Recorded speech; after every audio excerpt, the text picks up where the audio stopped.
ദിനരാത്രങ്ങൾ നമ്മളിൽ നിന്ന് കൊഴിഞ്ഞു പോയിക്കൊണ്ടേയിരിക്കുകയാണ്. ഈ സമയത്ത് പരിശുദ്ധമായ റമദാനിൽ നാം ഏവരും വളരെ ഗാംഭീര്യത്തോടുകൂടി ഓർക്കുന്ന, അതല്ലെങ്കിൽ ഗൗരവത്തോടുകൂടി പഠിക്കുന്ന, അതല്ലെങ്കിൽ ഗൗരവത്തോടുകൂടി പഠിക്കേണ്ടതായ ഒരു വിഷയമാണ് ബദറും ബദറിൻ്റെ സന്ദേശവുമൊക്കെ. വിശദമായി സംസാരിക്കേണ്ട ബദറിൻ്റെ സന്ദേശത്തിലെ ഏതാനും ചില കാര്യങ്ങൾ നിങ്ങളുടെ മുമ്പിൽ സൂചിപ്പിക്കാനാണ് ഞാൻ ആഗ്രഹിക്കുന്നത്. അള്ളാഹു തൗഫീക്ക് നൽകുമാറാകട്ടെ.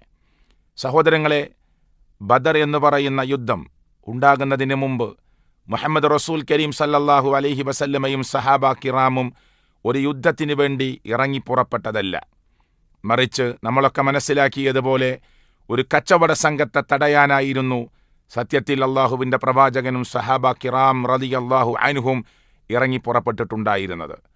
നബി സല്ലല്ലാഹു അലൈഹി വസല്ലമയും സഹാബത്തും കാത്തിരിക്കുന്ന സ്ഥലത്ത് നിന്ന് അല്പം മുമ്പ് തന്നെ മറ്റൊരു മലഞ്ചെരിവിലൂടെ പ്രിയപ്പെട്ടവരെ ഈ കച്ചവട സംഘം രക്ഷപ്പെട്ടു പോവുകയായിരുന്നു. നബി കരീം സല്ലല്ലാഹു അലൈഹി വസല്ലമയും സഹാബത്തും ഇപ്പോൾ വരുമെന്ന നിലക്ക് കാത്തിരിക്കുന്ന സന്ദർഭത്തിൽ അവിടെ നമുക്ക് ചില പാഠം പഠിക്കാനുണ്ട്. ലോകത്തിലേക്ക് വന്ന പ്രവാചകന്മാരിൽ അഷറഫുൽ ഖൽക്കായ, മനുഷ്യക്കൂട്ടത്തിൽ അഷറഫുൽ ഖൽക്കായ മുഹമ്മദ് മുസ്തഫ സല്ലല്ലാഹു അലൈഹി വസല്ലമയും നമുക്ക് ഔലിയാക്കന്മാരെന്ന് വിളിക്കാൻ പറ്റുന്ന സ്വഹാബ കിറാമും അടങ്ങുന്ന സംഘമാണ് ഈ കച്ചവട സംഘത്തെ കാത്തിരിക്കുന്നത്. പക്ഷേ അവർ വഴിമാറിപ്പോയത് അള്ളാഹുവിൻ്റെ പ്രവാചകൻ സല്ലല്ലാഹു അലൈഹി വസല്ലമക്ക് മനസ്സിലായില്ല എന്ന കാര്യം നമ്മൾ ഗൗരവത്തോടുകൂടി ഓർക്കണം ഈ സന്ദർഭത്തിൽ. 2, നബി കരീം സല്ലല്ലാഹു അലൈഹി വസല്ലമയെയും സഹാബത്തിനെയും എതിർത്ത് തോൽപ്പിക്കാൻ അവർ മക്കയിൽ നിന്ന് വലിയൊരു സന്നാഹവുമായി 1000-ലോ അധികമോ 1000-ഓളമോ വരുന്ന ഒരു ടീം പുറപ്പെട്ടു എന്ന വിവരമറിയുമ്പോൾ നബി സല്ലല്ലാഹു അലൈഹി വസല്ലമ തൻ്റെ കൂടെയുള്ള സന്തത സഹചാരികളാകുന്ന അൻസാറുകളെയും മുഹാജിറുകളെയും വിളിച്ചിരുത്തി ചർച്ച ചെയ്യുമ്പോൾ നബി സല്ലല്ലാഹു അലൈഹി വസല്ലമ എന്തു പറയുന്നു അതിലേക്ക് ഞങ്ങൾ എങ്ങനെയും മുന്നോട്ട് പോകാൻ തയ്യാറാണ് എന്ന് ചുരുക്കത്തിൽ പറഞ്ഞാൽ അവർ നബി സല്ലല്ലാഹു അലൈഹി വസല്ലമക്ക് ഉറപ്പ് കൊടുക്കുകയാണ്. ആ അടിസ്ഥാനത്തിൽ സഹോദരങ്ങളെ, ആയുധ സന്നാഹങ്ങൾ നബി സല്ലല്ലാഹു അലൈഹി വസല്ലമയുടെ കൂടെയില്ല, സഹാബത്തിൻ്റെ കൂടെയില്ല, വലിയ കുതിരപ്പടയാളികളില്ല, ഒട്ടകക്കൂട്ടങ്ങളില്ല. ബദറിലേക്ക് നടന്നു പോകുമ്പോൾ 3 പേർക്ക് ഒരു ഒട്ടകമെന്ന നിലക്കായിരുന്നു അവർ നടന്നു പോയിരുന്നത്. നബി സല്ലല്ലാഹു അലൈഹി വസല്ലമയുടെ കൂടെയുള്ള 2 പേരിൽ ഒരാൾ അലി ബിൻ അബി ത്വാലിബ് റളിയല്ലാഹു അൻഹു ആയിരുന്നു. എന്തിനാ ഞാനിത് പറഞ്ഞത്? അത്ര ചുരുങ്ങിയ സംവിധാനങ്ങൾ മാത്രമേ നബി കരീം സല്ലല്ലാഹു അലൈഹി വസല്ലമയുടെയും സ്വഹാബത്തിൻ്റെയും കയ്യിലുണ്ടായിരുന്നത് എന്ന് മനസ്സിലാക്കാനാണ്. പൊട്ടിയ വാള്, തുരുമ്പ് പിടിച്ച ആയുധങ്ങൾ, മൂർച്ച കുറഞ്ഞു പോയ ആയുധങ്ങൾ, അതായിരുന്നു അവരുടെ കയ്യിലുണ്ടായിരുന്നത്. പക്ഷേ അവരുടെ ഈമാനികമായ ശക്തിയും തൗഹീദിലധിഷ്ഠിതമായ വിശ്വാസവും അതിശക്തമായി അവരുടെ ഹൃദയത്തിൽ രൂഢമൂലമായിരുന്നു എന്ന് ചരിത്രം വായിക്കുന്നവർക്കെല്ലാവർക്കും അറിയാം. എന്നാൽ അപ്പുറത്ത് നിന്ന് നബി സല്ലല്ലാഹു അലൈഹി വസല്ലമയെയും സഹാബത്തിനെയും എതിർത്ത് തോൽപ്പിക്കാൻ കടന്നുവരുന്ന ടീമിൻ്റെ കയ്യിൽ എല്ലാവിധ ആയുധങ്ങളുമുണ്ട്. അവർക്ക് ആയുധ ശേഖരങ്ങളുണ്ട്. പോരാ, കുതിരപ്പടയാളികളെമ്പാടുമുണ്ട്, ഒട്ടകക്കൂട്ടങ്ങളുണ്ട്. യുദ്ധത്തിൻ്റെ വിജയം ഉറപ്പായും ലഭിക്കുമെന്ന് വിശ്വസിച്ചു കൊണ്ടുവരുന്ന അവർക്ക് മദ്യം വിളമ്പാൻ ആളുകളുണ്ട്. നർത്തകിമാരെ കൂടെ കൊണ്ടുവന്നുകൊണ്ടാണ് അവർ യുദ്ധത്തിൻ്റെ ആ ഒരുക്കങ്ങൾ നടത്തിക്കൊണ്ടിരിക്കുന്നത്. തലേ രാത്രി അവർ 10 ഒട്ടകങ്ങളെ അറുത്തുകൊണ്ട് പ്രിയപ്പെട്ടവരെ അവർ സംവിധാനങ്ങൾ ഒരുക്കുകയാണ്. എന്ന് പറഞ്ഞാൽ എല്ലാവിധ ഭൗതിക സൗകര്യങ്ങളും അവരുടെ കൂടെയുണ്ട്, ആൾക്കൂട്ടങ്ങൾ ധാരാളമുണ്ട്. പക്ഷേ പ്രവാചകൻ മുഹമ്മദ് റസൂൽ കരീം സല്ലല്ലാഹു അലൈഹി വസല്ലമയും സഹാബത്തും ഈമാനികമായ കരുത്തുകൊണ്ട് തൻ്റെ കയ്യിലുള്ള ആയുധങ്ങൾ എല്ലാം ഒരുക്കിയെടുത്തുകൊണ്ട് അവർ മാറി നിന്നിട്ടില്ല, ഒരുങ്ങാതിരുന്നിട്ടില്ല. അവർ മാനസികമായും ശാരീരികമായും അവരെല്ലാറ്റിനും റെഡിയായി. പക്ഷെ പട്ടിണി പാവങ്ങളായിരുന്നു. റമദാനിൻ്റെ ശക്തമായ ചൂടേറിയ സമയം. പ്രിയപ്പെട്ടവരെ, നിങ്ങൾ ആലോചിക്കണം. റസൂൽ കരീം സല്ലല്ലാഹു അലൈഹി വസല്ലമ ബദറിൻ്റെ രണാങ്കണത്തിൽ മുട്ടുകാൽ കുത്തിവെച്ചുകൊണ്ട് പ്രാർത്ഥിക്കുന്ന വചനങ്ങളുണ്ട്. ലോകത്തിൽ അള്ളാഹുവിനെ മാത്രം ആരാധിക്കാനുണ്ടാക്കിയ കഅബാലയത്തിൽ പ്രിയപ്പെട്ടവരെ അതിൻ്റെ കില്ല പിടിച്ചുകൊണ്ട് ഭൂമധ്യരേഖയിൽ സ്ഥിതി ചെയ്യുന്ന അള്ളാഹുവിനെ മാത്രം ആരാധിക്കാനുണ്ടാക്കിയ ലോകത്തിൽ 1ാമത്തെ ഭവനമാകുന്ന കഅബാലയത്തിൻ്റെ കില്ല പിടിച്ചുകൊണ്ട് അബൂജഹൽ അടക്കമുള്ള ആളുകൾ ലോകത്തിന്റെ രക്ഷിതാവായ അള്ളാഹുവിനോട് പ്രാർത്ഥിക്കുകയാണ്. ഒരുപാട് പ്രാർത്ഥനാ വചനങ്ങൾ കാണാം. അതിലൊന്ന് ഇങ്ങനെയാണ്, അല്ലാഹുമ്മൻസുർ അഹദൽ ജുൻദൈൻ. ആരാണ് പ്രാർത്ഥിക്കുന്നത്? അബൂജഹലാണ് പ്രാർത്ഥിക്കുന്നത്. മുശ്രിക്കുകളുടെ നേതാവാണ് പ്രാർത്ഥിക്കുന്നത്. ഞങ്ങളൊരു യുദ്ധത്തിലേക്ക് നീങ്ങുകയാണ് അല്ലാഹുവേ, 2 സൈന്യങ്ങൾ തമ്മിൽ ഏറ്റുമുട്ടാൻ പോവുകയാണ് റബ്ബേ, അതിൽ ഒരു സൈന്യത്തെ നീ ജയിപ്പിക്കണേ, സഹായിക്കണേ, വിജയിപ്പിക്കണേ എന്ന് അബൂജഹൽ പ്രാർത്ഥന നടത്തുകയാണ്. പ്രിയപ്പെട്ടവരെ, മുഹമ്മദ് മുസ്തഫ സല്ലല്ലാഹു അലൈഹി വസല്ലമ അതേ ബദറിന്റെ ആ രണാങ്കണത്തിൽ മുട്ടുകുത്തി നിന്നുകൊണ്ട് ലോകത്തിന്റെ രക്ഷിതാവായ അള്ളാഹുവിനോടാണ് പ്രാർത്ഥിക്കുന്നത്. പ്രാർത്ഥന ഞാൻ പറയാം. അപ്പോ നബി സല്ലല്ലാഹു അലൈഹി വസല്ലമ പ്രാർത്ഥിക്കുന്നത് അള്ളാഹുവിനോട്, അബൂജഹൽ എന്ന് പറയുന്ന മുശ്രിക്കുകളുടെ നേതാവ് പ്രാർത്ഥിക്കുന്നതും അള്ളാഹുവിനോട്. പിന്നെ എന്തിനാണ് പ്രിയപ്പെട്ടവരെ ബദർ എന്ന് പറയുന്ന യുദ്ധമുണ്ടായത്?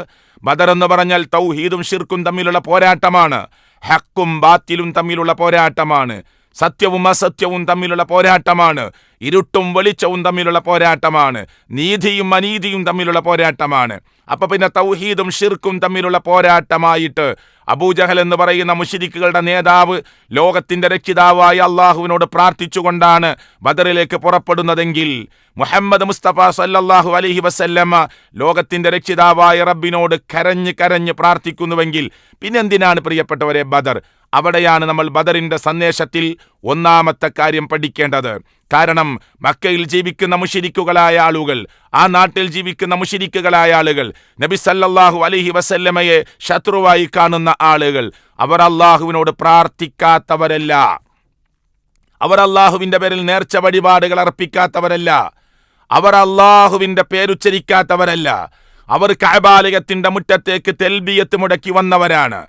ഇമാം മുസ്ലിം ഉദ്ധരിക്കുന്ന ഹദീസിൽ കാണാം, അവർ ചൊല്ലിയ തെൽബിയത്ത്, ലബ്ബൈക് അല്ലാഹുമ്മ ലബ്ബൈക് ലബ്ബൈക ലാ ശരീക ലക് ഇല്ലാ ശരീകൻ ഹുവ ലക തംലികുഹു വമാ മലക.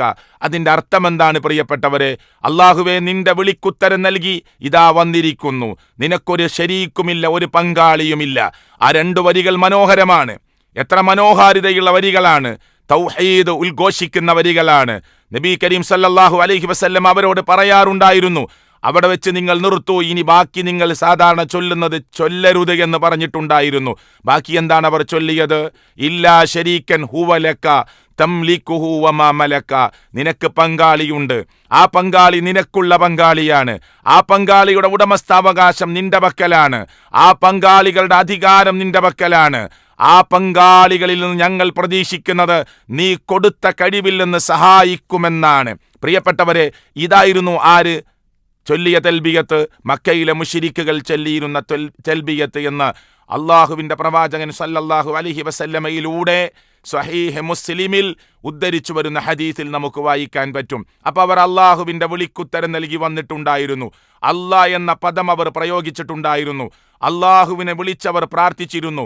പരിശുദ്ധ ഖുർആൻ പരിശോധിച്ചാൽ കാണാം, അവർ കപ്പലിലൂടെ യാത്ര ചെയ്തു പോകുമ്പോൾ ഫഇദാ റകിബു ഫിൽ ഫുൽകി ദഅവുല്ലാഹ മുഖ്ലിസീന ലഹുദ്ദീൻ, കീഴ്വണക്കം അള്ളാഹുവിന് സമർപ്പിച്ചുകൊണ്ട് ആത്മാർത്ഥമായി അവർ ലോകത്തിന്റെ രക്ഷിതാവായ അള്ളാഹുവിനോട് പ്രാർത്ഥിക്കുകയാണ്. എന്താണ് അവർ പ്രാർത്ഥിക്കുന്നത്? അള്ളാഹുവെ, ഞങ്ങളെ രക്ഷപ്പെടുത്തണേ. ഈ കോലിളക്കമുള്ള തിരമാലകൾ ആഞ്ഞടിക്കുന്ന, ആർത്തിരമ്പുന്ന തിരമാലകളുള്ള ഈ കടലിൽ, ഈ നഷ്ടപ്പെട്ടു പോകാൻ സാധ്യതയുള്ള, ജീവൻ അപകടത്തിലാവാൻ സാധ്യതയുള്ള ഈ സമയത്ത് അള്ളാഹുവെ, ഞങ്ങളെ രക്ഷപ്പെടുത്തണേ എന്നവർ കടലിൽ വെച്ച് പ്രാർത്ഥിക്കാറുണ്ടായിരുന്നു. പക്ഷേ അവരുടെ പ്രത്യേകത എന്താണ്? ഫലമ്മ നജ്ജാഹും ഇലൽ ബർരി, കടലിൽ നിന്ന് കരയിലേക്ക് അവരെ രക്ഷപ്പെടുത്തി കൊടുത്താൽ ഇദാഹും യുശ്രികൂൻ, അവർ വീണ്ടും ഷിർക്ക് ചെയ്യുന്നവരായി മാറുമെന്ന് അള്ളാഹുവിന്റെ പ്രവാചകൻ ഓതിത്തന്ന അള്ളാഹുവിന്റെ കലാമാകുന്ന ഖുർആനിൽ എനിക്കും നിങ്ങൾക്കും വായിക്കാൻ പറ്റും. അപ്പൊ അവർ അള്ളാഹുവിൽ വിശ്വസിച്ചിരുന്നു. പ്രതിസന്ധി ഘട്ടത്തിൽ അവർ അള്ളാഹുവിനോട് ദുആ ചെയ്തിരുന്നു. സന്നിഗ്ധ ഘട്ടത്തിൽ അവർ അള്ളാഹുവിനോടാണ് ദുആ ചെയ്തത്. പിന്നെന്തിനാണ് പ്രിയപ്പെട്ടവരെ അവരെ നമ്മൾ ഷിർക്കിൻ്റെ ആളുകളായി, മുശ്രിക്കുകളായി പരിശുദ്ധ ഖുർആനും ലോകത്തിലേക്ക് കടന്നു വന്ന പണ്ഡിതന്മാരുമൊക്കെ ഈ ആയത്തിനെ വിശദീകരിച്ചുകൊണ്ട് പറഞ്ഞു തരുന്നത് എന്തുകൊണ്ടാണ് എന്ന ചോദ്യത്തിൻ്റെ ഉത്തരമെന്താണ്? അവർ എല്ലാ സമയത്തും അള്ളാഹുവിനോട് മാത്രം പ്രാർത്ഥിക്കുന്നവരായിരുന്നില്ല. നബി സല്ലല്ലാഹു അലൈഹി വസല്ലമ വന്ന് അവരോട് തൗഹീദ് പറയുമ്പോൾ അവർ ചോദിച്ച ചോദ്യം ഖുർആനിൽ കാണാം, അജഅലൽ ആലിഹത ഇലാഹൻ വാഹിദ, എല്ലാ ഇലാഹുകളെയും ഒരുമിപ്പിച്ച് ഒരൊറ്റ ഇലാഹാക്കി താങ്കൾ മാറ്റുകയാണോ? ഇന്ന ഹാദാ ഷൈഉൻ ഉജാബ്, ഇതൊരു അത്ഭുതകരമായ കാര്യമാണല്ലോ.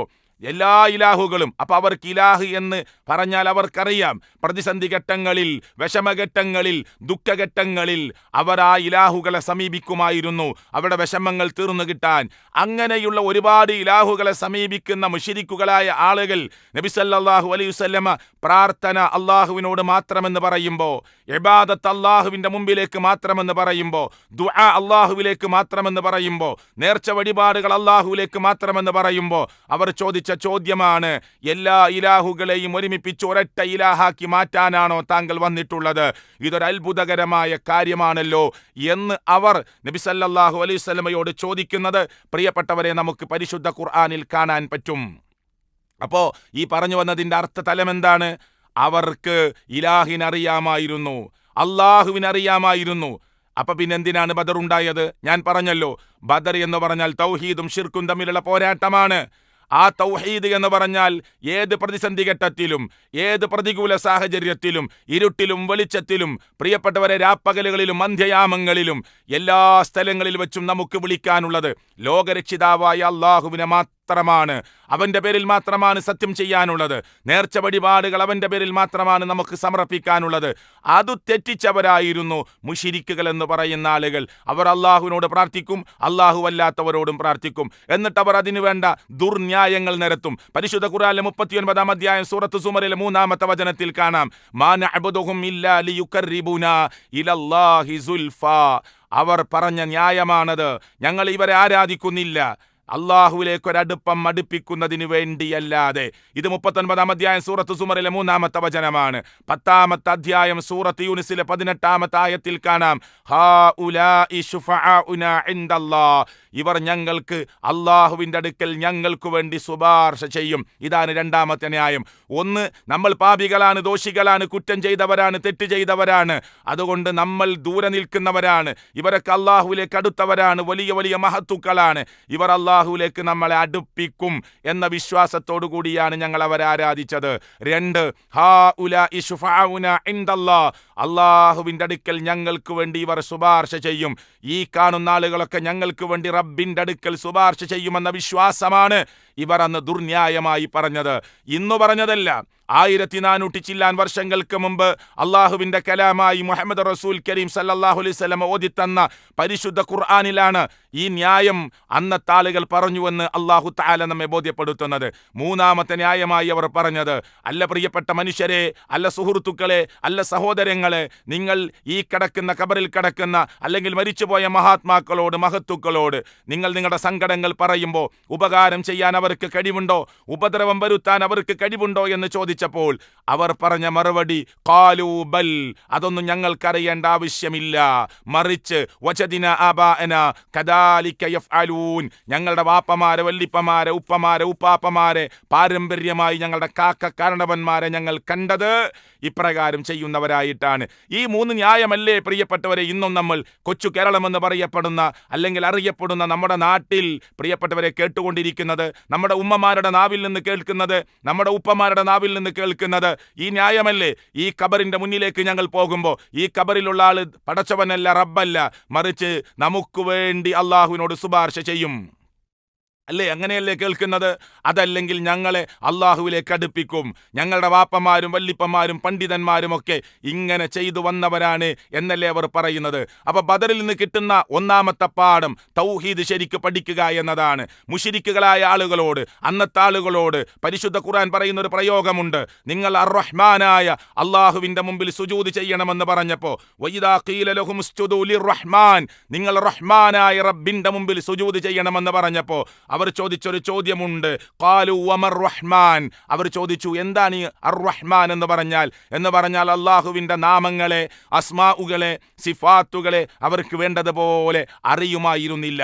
അവർ അള്ളാഹു എന്ന ആ വലിയ മഹാശക്തിയിൽ അവർ വിശ്വസിച്ചിരുന്നു. ഞാൻ നേരത്തെ പറഞ്ഞുവല്ലോ. എന്നാൽ അള്ളാഹുവിന്റെ നാമങ്ങളെക്കുറിച്ചോ സിഫാത്തുകളെക്കുറിച്ചോ വേണ്ടത്ര അറിവ് അവർക്കുണ്ടായിരുന്നില്ല. അതുകൊണ്ട് ഒരു മുഅ്മിൻ എന്ന നിലക്ക്, ഒരു മുസ്ലിം എന്ന നിലക്ക് പരിശുദ്ധ റമദാനിന്റെ നോമ്പ് 17 സമയമായി നിൽക്കുന്ന പ്രിയപ്പെട്ടവരെ, ഈ പുണ്യകരമായ ദിവസങ്ങളിലൂടെ കടന്നു പോകുമ്പോൾ നമ്മൾ ആലോചിക്കേണ്ടത് എന്താ? അള്ളാഹുവിൻ്റെ അസ്മാഉകളെ കുറിച്ച് നമുക്ക് ബോധമുണ്ടോ? അള്ളാഹുവിൻ്റെ സിഫാത്തുകളെ കുറിച്ച് നമുക്ക് ബോധമുണ്ടോ? അള്ളാഹുവിൻ്റെ അസ്മാഉകളെ മുൻനിർത്തി നാം അള്ളാഹുവിനോട് പ്രാർത്ഥന നടത്തുന്നവരാണോ? അപ്പോ തൗഹീദ് എന്ത് എന്ന് കൃത്യമായി പഠിക്കുക എന്നത് പ്രിയപ്പെട്ടവരെ, സുഹൃത്തുക്കളെ, ഞാനും നിങ്ങളും ബദറിൻ്റെ സന്ദേശമായി പഠിക്കേണ്ട മഹത്തരമായ സന്ദേശമാണ് എന്ന് ഓർമ്മപ്പെടുത്തുകയാണ് ഞാൻ ഈ ചെയ്തിട്ടുള്ളത്.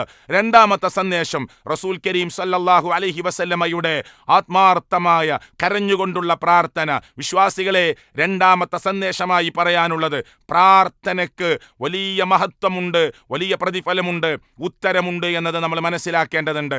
ബദറിന്റെ രണാങ്കണത്തിൽ മുന്നൂറ്റി ചില്ലാൻ ആളുകളുമായി നിൽക്കുന്ന റസൂൽ കരീം സല്ലല്ലാഹു അലൈഹി വസല്ലമ, പ്രിയപ്പെട്ടവരെ, അള്ളാഹു വാഗ്ദാനം ചെയ്തിട്ടുണ്ട് വിജയം. എന്നിട്ടും അവർ പിറകോട്ട് മാറിയില്ല. നിരന്തരമായ പ്രാർത്ഥനയിലായിരുന്നു. നിരന്തരമായ പ്രാർത്ഥന. റുക്കോയിലും സുജൂദിലുമൊക്കെ കിടന്നുകൊണ്ടും നിന്നുകൊണ്ടും ഇരുന്നുകൊണ്ടും അവർ അള്ളാഹുവിലേക്ക് പ്രാർത്ഥനകൾ ഉയർത്തുകയായിരുന്നു. അല്ലേ? അള്ളാഹുവിന്റെ പ്രവാചകൻ സല്ലല്ലാഹു അലൈഹി വസല്ലമ ബദറിന്റെ രണാങ്കണത്തിൽ മുട്ടുകാൽ കുത്തി നിന്നുകൊണ്ട് പറഞ്ഞ വാക്കെന്താണ്? അള്ളാഹുവിന്റെ പ്രവാചകൻ പറഞ്ഞ വാക്ക് നമുക്ക് കാണാം. അല്ലാഹുവേ ഐനമാ വഅത്തനി, അള്ളാഹുവേ നീ വാഗ്ദാനം ചെയ്ത ആ സഹായം എവിടെയാണ് റബ്ബേ? ആ വിജയം എവിടെയാണ് റബ്ബേ? അല്ലാഹുമ്മ അൻജിസ്ലി മാ വഅത്തനി, പടച്ചവനെ നീ വാഗ്ദാനം ചെയ്ത വിജയം അല്ലാഹുവേ ഞങ്ങൾക്ക് നൽകണേ, എനിക്ക് നൽകണേ എന്ന് മാത്രമല്ല, അല്ലാഹുവേ ഇൻ തുഹ്ലിക് ആദിഹിൽ ഇസാബ, ഈ കൊച്ചു സംഘത്തെ എങ്ങാനും നീ നശിപ്പിച്ച് കളഞ്ഞാൽ ലൻ തുഅബദ ഫിൽ അർളി അബദാ, പിന്നെ നീ ഭൂമിയിൽ ആരാധിക്കപ്പെടുന്ന അവസ്ഥയുണ്ടാവില്ല, നിന്നെ ആരാധിക്കുന്ന ഒരു ടീം ഭൂമിയിൽ ബാക്കിയാവുകയില്ല എന്നു തുടങ്ങിയ നിരന്തരമായ പ്രാർത്ഥന മുഹമ്മദ് മുസ്തഫ സല്ലല്ലാഹു അലൈഹി വസല്ലമ കരഞ്ഞുകൊണ്ട് ബദറിന്റെ രണാങ്കണത്തിൽ നടത്തുമ്പോൾ അബൂബക്കർ സിദ്ദീഖ് റളിയല്ലാഹു പറയുന്നുണ്ട്, യാ നബിയല്ലാ, ഓ നബിയേ, അല്ലാഹുവിന്റെ പ്രവാചകരെ, കഫാക്, മദി നബിയേ, അല്ലാഹുവിന്റെ പ്രവാചകരെ, മതി എന്ന് പറഞ്ഞുകൊണ്ട് അബൂബക്കർ സിദ്ദീഖ് റളിയല്ലാഹു അൻഹു നബി സല്ലല്ലാഹു അലൈഹി വസല്ലമയെ കൂട്ടിപ്പിടിച്ചുകൊണ്ട് പറയുന്നുണ്ട്, മദി നബിയെ, എന്തു മതി?